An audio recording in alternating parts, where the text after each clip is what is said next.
ছিল না। হ্যাঁ, আর যে এখন নিচেই আছে সে ক্ষমতায় ছিল, যেভাবে হোক ওর ক্ষমতা চলে গেছে, এখন এই ক্ষমতা এসেছে। তাহলে ওর মধ্যে যে নিয়তটা আছে, এখনো অনেক কিছু বলছে, কিন্তু নিয়ত আছে এই জায়গাটা আবার নিব, এই জায়গাটা। তাহলে ওরও নিয়ত কিন্তু দুনিয়া, আর এরও নিয়ত কিন্তু দুনিয়া। এও চাইছে আমি আমার জায়গা ছাড়বো না।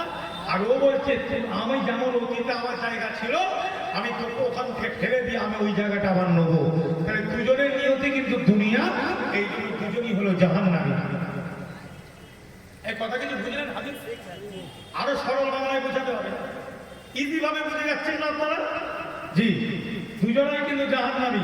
তাহলে মুসলমান দুনিয়ার জন্য যদি একজন আরেকজনকে হত্যা করে, জি, এখানে যে কেসটা চলছে পুরো দুনিয়া। আর ওয়াকাফের লাইনটা কিন্তু দুনিয়া নয়, এখানে কিন্তু একটু দিন জড়িয়ে আছে না নাই জড়িয়ে বলে? আমার কথা কিছু বুঝতে পারবেন? ওয়াকাফ লিল্লাহর যে ব্যাপারটা ঘটছে, এখানে কিন্তু কি জড়িয়ে আছে জোরে বলেন? এখানে দুনিয়া নয়, এখানটা কি জড়িয়ে আছে? দিন জড়িয়ে আছে।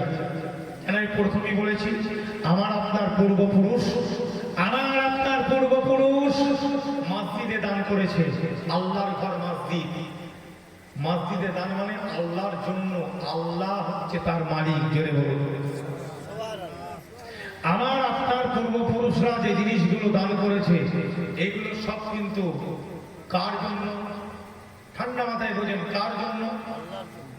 আমার সিদ্দিকের কথা করে এই কটা মানুষ শুনছে, এখন মনে করছেন খালি সময় করছে। একটা সময় আমি এখানে বসে বলছি, আমার কথাটাই কিন্তু আপনাদের মনে পড়বে। আমি কোনো দলের নয়, কোনো রাজনীতি নয়, কোনো পার্টি নয়। কি আমি কি দাঁড়াই? দেখেছেন কোনো জায়গায় কোনো মিটিংয়ে গিয়ে আমি যে কারো হয়ে বলছি, কোনো ইফতার পার্টিতে গিয়ে খাচ্ছি, দেখেছেন জীবনে? হ্যাঁ, কোনো একটা লেভেল লাগানো আছে, সেরকম রাজনীতির বিভিন্ন দল আছে তো, আমাকে জীবনে দেখতে পেয়েছে? যেদের দেখতে পাবেন বলবো হ্যাঁ, আমি সমর্থন করি পরিস্থিতি অনুযায়ী। কেন? শরীয়তের একটা মাসলা আছে, পাত্র কাল অনুযায়ী, পাত্র কাল সময় অনুযায়ী কি পজিশন, যেখানে দিন ইসলামের কোনো লাভ আছে, আমার দিনের লাভ আছে, আমার ইসলামের কোনো জিনিসের ক্ষতি সাধন যদি কারোর দ্বারায় না হয়, কোনো নেতা বা কোনো দলের দ্বারায়, আমি দেখবো এই দলটাই নেতাটা থাকলে আমার মসজিদের আযানের অসুবিধা হবে না, আমার মসজিদ আল্লাহর ঘরকে কেউ নোংরা করবে না, ধ্বংস করবে না, আমার কোরআনিয়া মাদ্রাসায় শান্তির সঙ্গে কোরআনটা পড়া হবে। এই কথা বুঝবেন ভালো করে। আমার আলোচনাটা কোথায়? জি, সমর্থনটা কোথায়?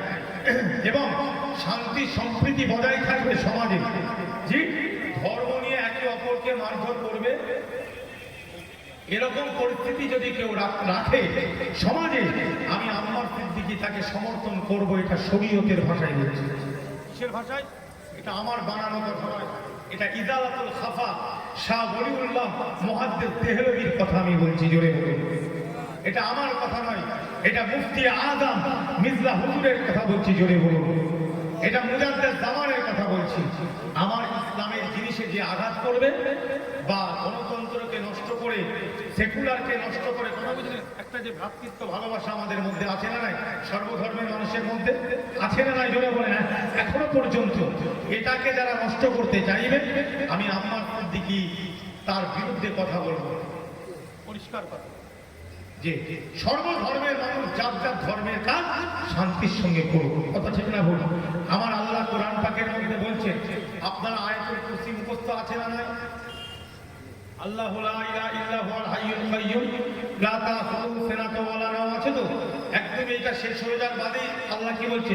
লা ইকরাহা ফিদ-দীন আছে না নাই? কি আয়াতুল কুরসি শেষেই দেবেন, তারপরে আল্লাহ বলছে লা ইকরাহ, তার মানে দিনের মধ্যে জবরদস্তি নাই। জোরে বলো। দিনের মধ্যে জবরদস্তি সূরাতুল বাকারাতে আছে না নাই? জোরে বলে। জি, একদম 200 নম্বর আয়াতের উপরে চলে যাবে, ওই 50-55 ওই লাইনে যদি চলে যান পেয়ে যাবেন লা ইকরাহা ফিদ-দীন। কথা বোঝা যাচ্ছে? জি, তাহলে আমার ইসলাম চাইছে কি? দিনে কোনো জবরদস্তি নাই। মানে আল্লাহর নবী কাউকে জোর করে কালেমা শরীফ পড়িয়েছে? কাউকে মারধর করে কালেমা পড়িয়েছে? একটা প্রমাণ দেখাতে পারবেন? জি না। আল্লাহর নবী নিজের আদর্শ তুলে ধরেছেন, হুজুরের আদর্শ আখলাক চরিত্র দেখে নবীর হাত ধরে কালেমা শাহাদাত করে মুসলমান হয়েছে। জেনে বলুন আদর্শ আখলাক। জীবনেও জোর করেনি যে তুমি কলেমা পড়ো না তুমি মেরে দেবো, বলেছে জীবনে একটা দেখাতে পারবেন? জি না। কোনোদিন এইভাবে জোর করে কাউকে কলেমা পড়ায়নি। তাহলে আজকাল কিছু মানুষ যদি কাউকে জোর করে তার ধর্মের কোনো জিনিস পড়াতে যায়, এটা কিন্তু আমার মনে হয় বিবেকানন্দ আর রামকৃষ্ণ পরমহংস বলেনি, রবীন্দ্রনাথও বলেনি কাউকে জোর করে কিছু পড়াও বা মারধর করো তার জন্য। কোনো জায়গায় লেখা আছে নাকি জানি না। এবং রামায়ণটা আমি পড়েছি নিজে, বাল্মীকির লেখা রামায়ণ আমি নিজে পড়েছি। আমার পুরো গল্পটা মোটামুটি মুখস্থ আছে, বুঝলেন? ঘটনাটা বাল্মীকির যে ঘটনাটা মোটামুটি আমার মুখস্থ, ভালোই মুখস্থ আছে।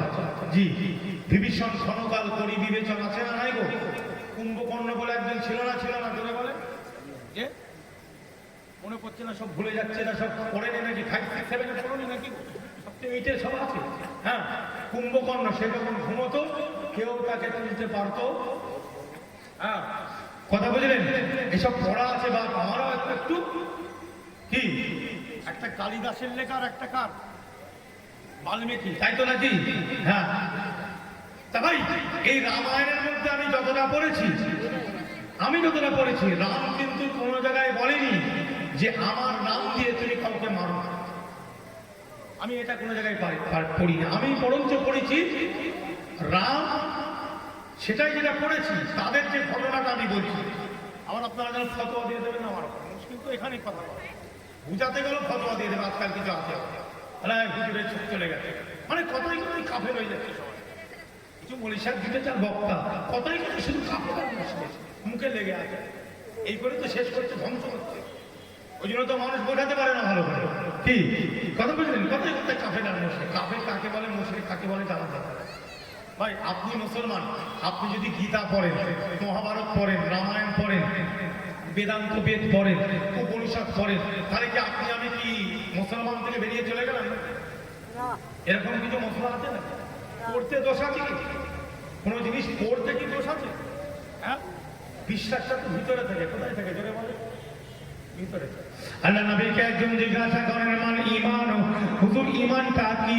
আল্লাহ নবী বলেন আল ঈমানু মারিফাতুল কলব, দিল কা পহচান কা নাম ঈমান হ্যায়। দিল কা পহচান কা নাম ঈমান। তাহলে নিয়ত তো ভিতরে। কি কথা ঠিক না বলুন? আর ইমামে আবু হানিফা রাহমাহুল্লাহ বলছেন ঈমানের রোপণ হলো কি? তাসদিক বিল জিনান। জোরে বলুন ঈমানের মূল রোপণটা কি? তাসদিক বিল জিনান। তারপরে হলো ইকরার বিল লিসান, আমাল বিল আরকান। এখানে মাদ্রাসায় তো পড়া হয়, জিজ্ঞাসা করে তারাও পড়িয়েছে। আমাদের হানাফি মতটা দেখবে, অন্য মতে আমি যাচ্ছি না, হানাফি মত। জি, অন্তর দিয়ে প্রত্যেকটা জিনিসকে সত্য বলে মেনে নেওয়ার নাম কি? কথা ঠিক, এটার নাম হচ্ছে ঈমান। আর হুজুর হাদিসে বলছেন মারিফাতুল কলব, দিল কা পহচান কা নাম ঈমান হ্যায়। জোরে বলুন। তাহলে ও রামায়ণের মধ্যে যেটা লেখা আছে ভাই, আমি যেটা পড়েছি, বুঝলেন? ওই রামায়ণের মধ্যে রামের সঙ্গে লড়াই ছিল রাবণের। কার? জোরে বলো না। রাবণের লড়াই ছিল। কেন? রাবণ সীতাকে হরণ করে নিয়ে গিয়েছিল, তাই তো সবাই জানি। আর সীতা তার অলঙ্কার গুলো রাস্তায় ফেলতে ফেলতে গেছে। এরকম ঘটনা আছে না নাই? আমি বেশি বলছি না। তার মূল কথা, রাবণ লোকটা ছিল কি? মানুষটা ভালো ছিল না, নোংরা লোক ছিল, বাজে লোক ছিল, মানুষকে মারতো, মানুষকে হত্যা করতো। কথা ঠিক না বলছো বলো? এই জন্য রাম তার বিরুদ্ধে। আর এরা রামের নাম নিয়ে মানুষকে মারছে, নাম নিচ্ছে রামের, কাজ করছে রাবণের। এই কি বলছি কথা বুঝতে পারলেন আপনারা? কিছু নাম নিচ্ছে রামের, কাজ করছে রাবণের। আপনি কেড়ে দেন আমাদের, নাহলে সাহিত্য নিয়ে আমাদের বসে। রাম কি মানুষকে মারতে বলেছে তার নাম নিয়ে? তাহলে তুমি মারছো না মানুষ? হ্যাঁ, ভালো করে বোঝেন। তাহলে রামায়ণ পড়লে হবে না, পড়ে বোঝারও দরকার আছে না নাই? পড়ে বোঝার দরকার আছে না নাই? নিজে পড়ো, পরের কথায় চললে হবে না। নিজে রামায়ণ পড়ে নিজের মতন চলো। কি কথা বুঝলেন? অনেকে রামের নামটা নিয়ে অনেকে অনেকে কি করছে, রাজনীতির লাইনে ঢুকিয়ে দিয়েছে। যেমন আমাদের মুসলমানদের মধ্যে অনেকে আছে আল্লাহর নবী ওমর ফারুক আবু বকর হুজুরের নাম নিচ্ছে, নিয়ে আর কি করছে, রাজনীতির খেলা খেলছে। এটা কি ঠিক হবে? যে ধর্মকে ধর্মের জায়গায় রাখেন, রাজনীতিকে রাজনীতির জায়গায় রাখবেন, দেখবেন ঝামেলা। সুভাষচন্দ্র বসুর একটা কথা বলে গিয়েছিল, একটু বলবো, টান টুন দেবো রে বাবা, টান শুনবে তো? টান দেবো, কটা গজল শুনবে বলো না, শেষে একটানা শুনিয়ে দিয়ে চলে যাবো গজল। জি, গজল শুনতে চাও তো শোনাবো। দু একটা ভালো কথা বলি। সুভাষচন্দ্র বসু এই দেখেন একটা কত সুন্দর কথা বলেছে, একটু দেখায় আপনাদেরকে। এখন সময় এসেছে, এই কথাগুলো না বললে না সমাজে অনেক অসুবিধা হচ্ছে না, হচ্ছে না ভাই?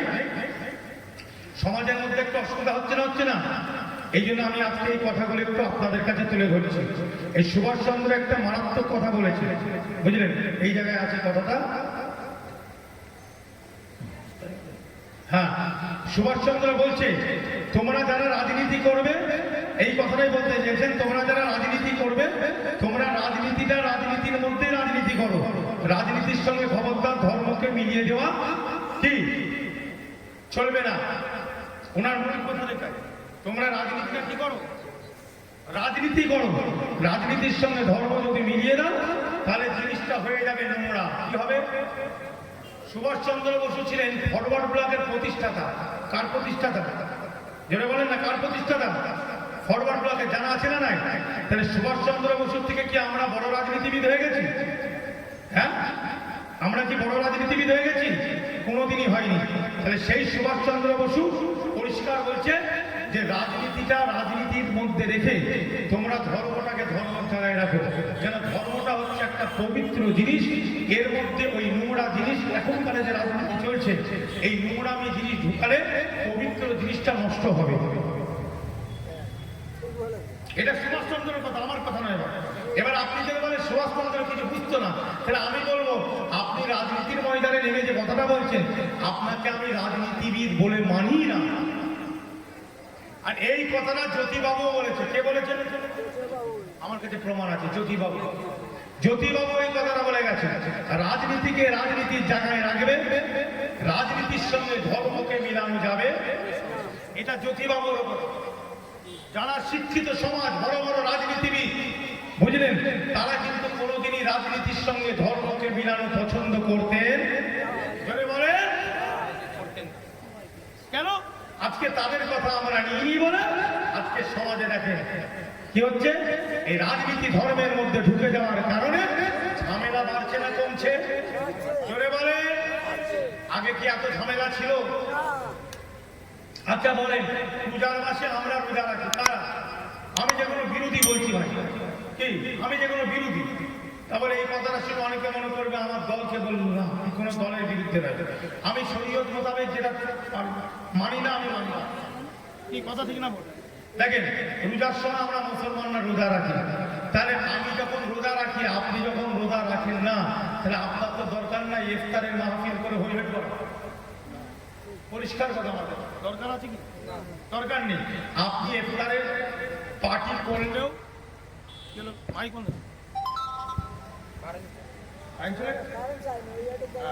হ্যাঁ, আমি দলিত আদিবাসী সকলকে বলছি, কথাগুলো শুনবে। আমি যদি ইফতারের, আচ্ছা বলেন, আমাদের পূর্বে আরো অনেক দল ছিল না? তাদেরকে আমরা কি দিয়েছি না দিইনি গো? হ্যাঁ, তারা কি কোনো কিছু করতো? আমরা জানি কোথায় দিতে হয়। আমরা মুসলমানরা কোন জায়গায় দিব? আবার বলছি যে আমার মসজিদে আযান দিতে দেবে, আমার কোরআন পড়তে দেবে, ইসলামের আইনটা শান্তির সঙ্গে করতে দেবে। কথা বোঝা যাচ্ছে? মাথায় ঢুকছে? জি, এই চুরি ডাকাতি চিটিংবাজ যদি আপনি বলেন, আমি বলছি যেখানে, আবার বলছি, যেখানে ইসলামের আইন নাই, ইসলামের একটা আইন আছে না? এই যে আমাদের প্রধানমন্ত্রী আরবে গিয়েছিল না, যায়নি? সে আরবে ইসলামের আইন চলে না? চুরি করলে হাত কাটা হয় না আরবে? আমাদের প্রধানমন্ত্রী সেখানে মিটিং করেছে না, করেনি? কি তাহলে সেখানে এগুলো চলে, বুঝলেন? তাহলে এই আইন যেখানে নাই সেখানে চুরি বন্ধ হবে। হ্যাঁ, কথা কি বোঝা যাচ্ছে না? যেখানে এই আইন নাই, মানে চুরি করলে হাত কাটা, কোরআনের আইন, তাই তো? জেনা করলে কি হয়? হ্যাঁ, কতলের ব্যাপার আছে, মৃত্যুদণ্ড আছে না নাই? এই আইন যেসব দেশে আছে, আপনি দেখবেন আরবের দোকান খুলে গিয়ে নামাজ পড়তে যায়। আপনার অনেক হাজি সাহেব উমরাতে গেছে, ভাবে দোকান খোলা পড়ে আছে, আর কোথায় চলে যাচ্ছে? হ্যাঁ, বুঝতে পারছেন তো? জি। তাহলে ভাই আপনি আপনার এই বাজারে একটু নামাজ পড়তে যান তো, দোকানটা খুলে রেখে। প্রত্যেক দিন যান, একদিন চুরি হবে না, 2 দিন 3 দিন 4 দিনের মাথায় দেখবেন হাওয়া। এই কথা ঠিক না বল? তাহলে যেখানে এই আইন নাই সেখানে চুরি বন্ধ করা কি যাবে না বাবা? ইতিহাস বলতে যাবে না, আমি বলছি না বাবা, ইতিহাস। ইসলামের আইন যেখানে আছে সেখানে চুরি অটোমেটিক হবে না। কেন? হাত কাটার ব্যাপার আছে, কেনা হবে না, ব্যভিচারী হবে না, ডাকাতি হবে না। কথা বুঝলেন?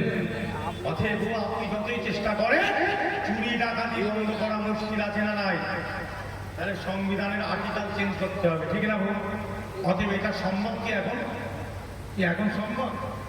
ওই আর্টিকেল বলছে, এই আর্টিকেলই বলছে পাল্টে দেবে, আবার বলছে ওই দিকে নিয়ে যাবে। এই আকাল মানতে ইশারায় কাফি। আমি যে আর্টিকেলের কথা বলছি এই আর্টিকেলে যাবে, ও যেটা আছে এটাই পাল্টে দেওয়ার লাইন হচ্ছে। কথা ঠিক করছে না বলুন? ওটা কি করে আটকাবে সেটা ঠিক করবে। আজকে সেই সংবিধানের আর্টিকেল পাল্টাচ্ছে বলেই তো আজকে আইনটা তৈরি করে দিল ওয়াকাফে। কি আজকে যদি সংবিধানের আর্টিকেলের মতো আর্টিকেল মানা হতো, ওয়াকাফের আইন কি তৈরি করতে পারতো? তাহলে যে আর্টিকেলটা আছে বাবা আম্বেদকর মোটামুটি আমাদের জন্য ভালো না খারাপ? সকলে বলেন। আমি ওই কোরআনের আইনে বলছি, ও তো আমাদের কাছে সবচেয়ে ভালো, পরিষ্কার ভালো। এ তো আমাদের কোরআনের আইন আমি ভালো বলবো না, বলবো না। কেউ যদি বলে গীতার আইন ভালো, তার ধর্মের মানুষ অবশ্যই বলতে পারে। কেউ যদি বলে ওল্ড টেস্টামেন্টের আইন ভালো, তার ধর্মের লোক বলতে পারে, খ্রিস্টান। কেউ যদি বলে আপনার গুরু নানকের যে আছে গ্রন্থ সাহেব, সেটা আমি আইন মানি, অবশ্যই বলতে পারে। তাহলে আমি মুসলমান, আমি আমার কোরআনের কথাটা বলতে পারি না? কি এই বলতে দেওয়ার, এই যে বলতে পারি, এ ক্ষমতাটা সকল ধর্মের মানুষকে অধিকার দিয়েছে ডক্টর আম্বেদকরের ওই সংবিধানের আর্টিকেল সেকশন। কথা ঠিক না? এই জন্য এটাকে আমরা কি বলছি? ভালো বলছি। কেন?